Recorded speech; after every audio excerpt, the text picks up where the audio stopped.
कब होगी आपकी शादी और कैसा होगा आपका जीवन साथी?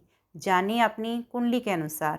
नमस्कार, मैं हूं एस्ट्रोलॉजर ललिता स्वामी और आपका स्वागत है मेरे चैनल एस्ट्रोलॉजी विद ललिता स्वामी में। दोस्तों, आजकल युवक युवतियों का उच्च शिक्षा या अच्छा करियर बनाने के कारण विवाह में विलंब होता है और कई बार ये विलंब बहुत अधिक हो जाता है, जिसके कारण माता पिता परेशान हो जाते हैं। लेकिन ज्योतिष शास्त्र के अनुसार विवाह शीघ्र होना या देरी से होना आपकी कुंडली पर निर्भर करता है। अगर आपकी कुंडली में शीघ्र विवाह का योग है तो आपका विवाह जल्दी होगा, और अगर नहीं है तो विवाह होने में कई बाधाएं आएंगी। तो दोस्तों, आज इसी के बारे में चर्चा करेंगे कि आपकी कुंडली के अनुसार शादी के योग कब बनेंगे और आपकी कुंडली के अनुसार आपका जीवन साथी कैसा होगा। तो चलिए दोस्तों, जानते हैं आपकी कुंडली के अनुसार आपकी शादी कब होगी। वैदिक ज्योतिष के अनुसार कुंडली में 7वां भाव विवाह का योग बनाता है। कुंडली में विवाह योग होने का मतलब यह नहीं है कि आपकी शादी जल्दी हो जाएगी। विवाह योग के साथ साथ के कर्म भी महत्वपूर्ण भूमिका निभाते हैं।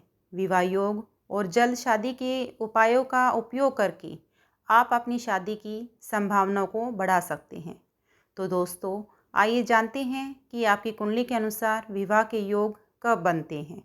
विवाह योग कई ग्रहों और भावों के योग से बनता है। कुंडली में 7वां भाव विवाह का मुख्य भाव माना जाता है। इस भाव में शुभ ग्रहों की स्थिति विवाह के योग बनाती है। इसके अलावा शुक्र और गुरु ग्रह को भी विवाह का कारक माना जाता है। इन ग्रहों की स्थिति और अन्य ग्रहों के साथ संबंध भी विवाह योग में महत्वपूर्ण भूमिका निभाते हैं। दोस्तों, विवाह कब होगा इसके लिए दशा अवधि को भी भली प्रकार से देख लेना चाहिए। जैसे सप्तमेश की दशा अवधि में सप्तम भाव को देखने वाले ग्रहों की दशा में सप्तम भाव में गुरु का गोचर भी शादी करवाता है। इसी के साथ गुरु का गोचर जब लगन, तृतीय या एकादश भाव से हो तो उस वर्ष विवाह अवश्य होगा। इसी के साथ शुक्र लग्नेश या सप्तमेश का सप्तम भाव से भ्रमण भी विवाह करवाता है। तो दोस्तों, इसी प्रकार ज्योतिष के माध्यम से हम अपने भावी जीवनसाथी के बारे में पूर्ण जानकारी ले सकते हैं कि हमारे जीवनसाथी का स्वभाव कैसा होगा, उसका रूप रंग कद काठी कैसी होगी। साथ ही उसके मन को जानने में भी मदद करता है। उसकी इच्छाओं, विचारों, महत्वाकांक्षाओं और नैतिक मूल्यों को भी हम ज्योतिष के माध्यम से समझ सकते हैं। अपनी जन्म कुंडली से आप अपने जीवन साथी की एजुकेशन, कैरियर, पारिवारिक स्थिति और आर्थिक स्थिति के बारे में भी सही जानकारी प्राप्त कर सकते हैं।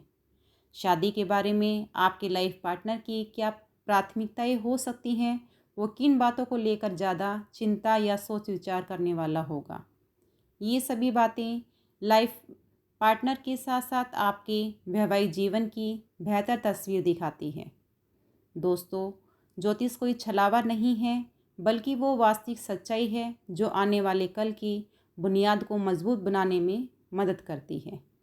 तो दोस्तों, आइए जानते हैं कि आपकी कुंडली के अनुसार आपका जीवन साथी कैसा होगा। इसके लिए 7वां घर अत्यधिक महत्वपूर्ण है। 7वें घर में बैठे ग्रह और राशि आपके भावी जीवनसाथी के बारे में पूर्ण जानकारी देते हैं। तो दोस्तों, आज हम 7वें घर में बैठी राशि के अनुसार जानेंगे कि आपका भावी जीवनसाथी कैसा होगा।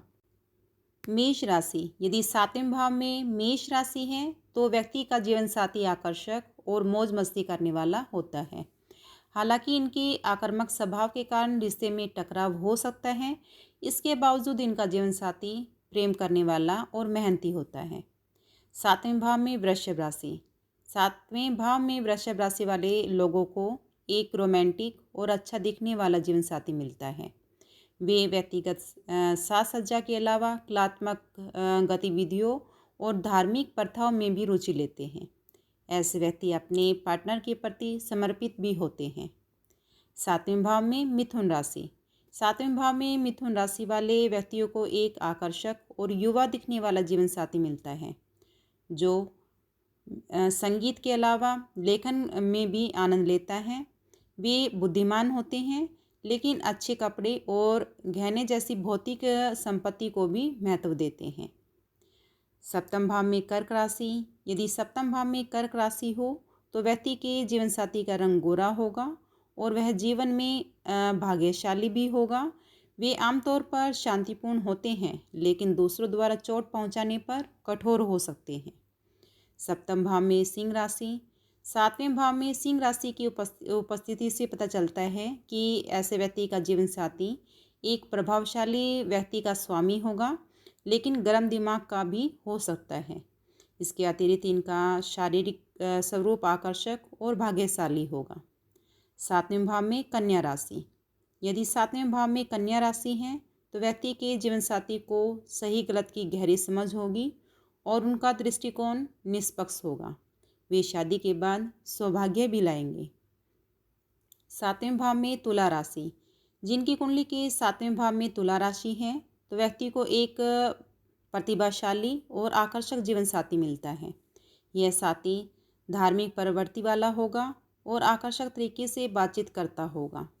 वे वैवाहिक जीवन के प्रति धैर्य और शांत दृष्टिकोण रखेंगे। सातवें भाव में वृश्चिक राशि, सातवें भाव में वृश्चिक की उपस्थिति एक ऐसे जीवन साथी का संकेत देती है जो आक्रामक और आसानी से क्रोधित होने वाला होता है। हालांकि उन्हें कला और संस्कृति में रुचि हो सकती है, लेकिन जब रोमांस की बात आती है तो वे बहुत सक्रिय नहीं होते हैं। हालांकि वे पैसे के मामले में मितव्ययी अर्थात कम खर्च करने वाले होते हैं। सातवें भाव में धनु राशि, सातवें भाव में धनु राशि वाले लोगों के लिए एक अच्छा दिखने वाला और धार्मिक प्रवृत्ति वाला जीवन साथी मिलता है। हालांकि ऐसा साथी तेज तर्रार और प्रतिभाशाली हो सकता है, लेकिन गुस्सा आने पर उसे शांत होने में भी काफ़ी समय लगता है। सप्तम भाव में मकर राशि, यदि सप्तम भाव में मकर राशि हो तो व्यक्ति का जीवन साथी सांवले रंग का, लंबा और पतला होगा। वे अपनी राय व्यक्त करने में आक्रामक होंगे और व्यक्तिगत और व्यावसायिक जीवन दोनों में चुनौतियों का सामना करने से भी नहीं हिचकिचाएंगे। मूलतः वे आगे बढ़ने वाले होंगे। सातवें भाव में कुंभ राशि, यदि सातवें भाव में कुंभ राशि है तो आपका जीवन साथी कट्टर ना होकर धार्मिक होगा। यह जातक स्थूल शरीर वाला और अत्यधिक भावुक स्वभाव का होगा। हालांकि ऐसा साथी बेहद वफादार और अत्यधिक शक्की भी हो सकता है। सातवें भाव में मीन राशि, यदि मीन राशि सातवें भाव में है तो आपका जीवन साथी अच्छा दिखने वाला होगा, लेकिन अक्सर स्वास्थ्य समस्याओं से पीड़ित भी हो सकता है। जीवन साथी के साथ व्यवहार करते समय एक संतुलित दृष्टिकोण आवश्यक है, अन्यथा आपका घरेलू जीवन लगातार बाधित हो सकता है। तो इस प्रकार दोस्तों आप अपनी कुंडली के अनुसार अपनी शादी का समय और अपने भावी जीवन साथी के बारे में पूर्ण जानकारी प्राप्त कर सकते हैं। आशा करती हूँ दोस्तों आपको आज का वीडियो पसंद आया होगा। अपने विचार कमेंट करके अवश्य बताएं ताकि मैं आपके लिए बेहतर वीडियोस लाती रहूं। यदि वीडियो पसंद आई है तो इसे लाइक, शेयर एंड सब्सक्राइब करें। चलिए दोस्तों फिर मिलते हैं एक नई और ज्ञानवर्धक वीडियो के साथ। तब तक के लिए जय माता दी।